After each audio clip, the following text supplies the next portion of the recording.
അതിന് മുമ്പുള്ള ആൾക്കാരെ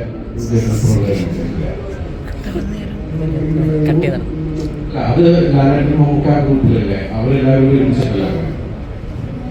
അത് ഞാൻ കിട്ടിയിട്ടില്ല. മലയാള സിനിമയിലെ ഒട്ടുമിക്ക താരങ്ങളെയും കൊണ്ടുപോയി ഗംഭീര പ്രോഗ്രാംസ് അന്നൊക്കെ അത്ഭുതമായിരുന്നു. ശരിക്കും പറഞ്ഞാല് എല്ലാ താരങ്ങളെയും ഒരുമിച്ചൊരു വേദി കാണുക എന്നൊക്കെ പറഞ്ഞത്.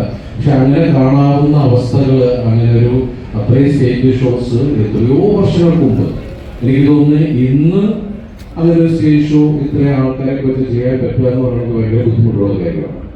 നടക്കില്ല എന്ന് വിചാരിച്ച് ഒരുപാട് ഷോസുകൾ ചെയ്യുക, അതുപോലെ സിനിമകൾ ചെയ്യുക.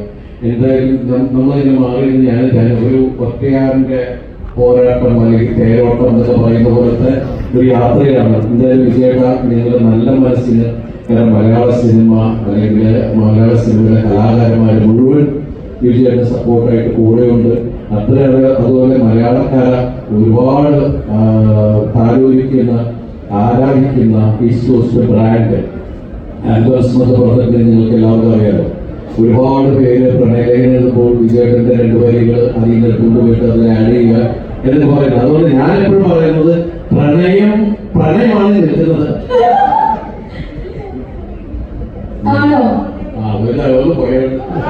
ഞാൻ എവിടെ ജീവിച്ചോട്ടെ എന്റെ കൂടെ പഠിച്ച ആളാണ്. അതുകൊണ്ടാണ് ഇങ്ങനെ പറഞ്ഞിരിക്കുന്നത്.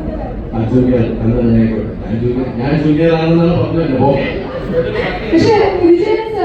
അതായത് പ്രണയമാണ് മുന്നിൽ നിൽക്കുന്നതെന്നാണ് ദിലീപേട്ടൻ പറഞ്ഞത്. എങ്ങനെയാണ് ഇപ്പോഴും ഇതിലെ പാട്ടുകൾ പ്രണയം നിറഞ്ഞ് ഇപ്പോഴും എന്ന് ചോദിച്ചത്, ഇപ്പൊ ഇതില് നമ്മൾ കണ്ടത് ധ്യാനിനെ ദിവ്യയെ കെട്ടിപ്പിടിക്കാൻ പഠിപ്പിക്കുന്നത് ധ്യാൻ മാറ്റി. അതായത് ഞാൻ പറയുന്നത് ജീവിതത്തിൽ അത്ഭുതങ്ങളുള്ളതാണ്.